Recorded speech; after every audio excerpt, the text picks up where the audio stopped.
Nakasulay ka nang nag-decide ka nga gusto kag mausab imong kinabuhi. Tungod kay gusto ko nimo ma-improve imong pangwarta, gusto nimo ma-improve imong trabaho, gusto nimo ma-improve imong negosyo. Pero ang ending gyapon, ibalik ra gyapon sa sugod, wag gyapon success nga naabot. So, nga na ako, that's me. Og over and over, og sige na tag plano. Pero ang ending, mura gyapon. Bigo ra gyapon ta. So I'm gonna share to you the story of how I keep on trying even though it is very hard, no? Lisod kayo ang ma-improve imong kinabuhi kay kini daing trabaho dili ni basta-basta. Tungod kay dili nimo ni pwedeng no? Kung gusto kag i-improve imuhang routine sa morning. So dili na nimo mabuhat og isa ka adlaw lang, no?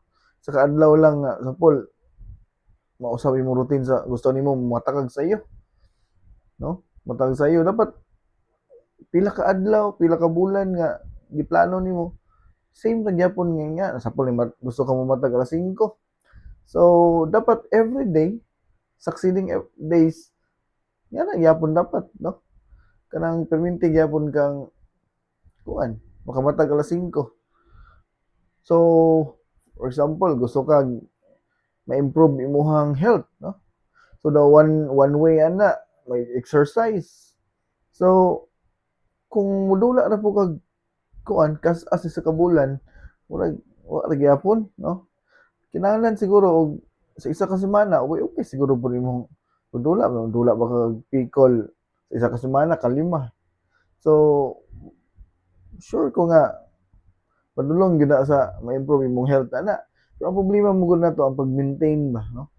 Pag-maintain sa consistency kada bang maintain ang iyahang momentum pa gyud ba na tapos gusto ko mata katong atong sayo mata alas 5. So dapat maning kamot ka ana nga everyday mabuhat nimo na. So ang problema pagkaugma karon alas 5 kaning mata sa buntag pagkaugma alas 8 na alas 9. So na mao, no? So kapalo ba mo nga pangandoy nako nang makamatag sa iyo. Matag sa iyo nga kanang alas 4 pangandoy nako na.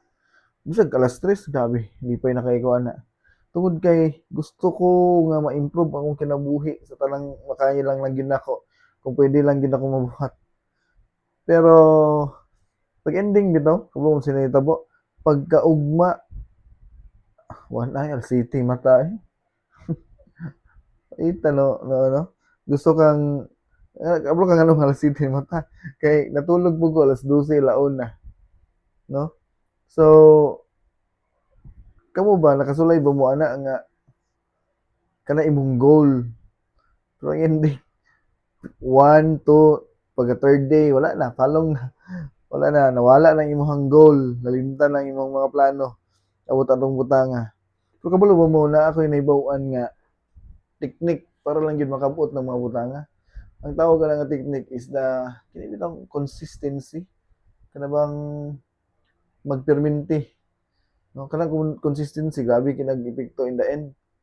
Kung mabuhat na nimo ng consistency, walay walay pangandoy walay gusto nimong kabuoton nga dili mo makaya. Mo technique dira.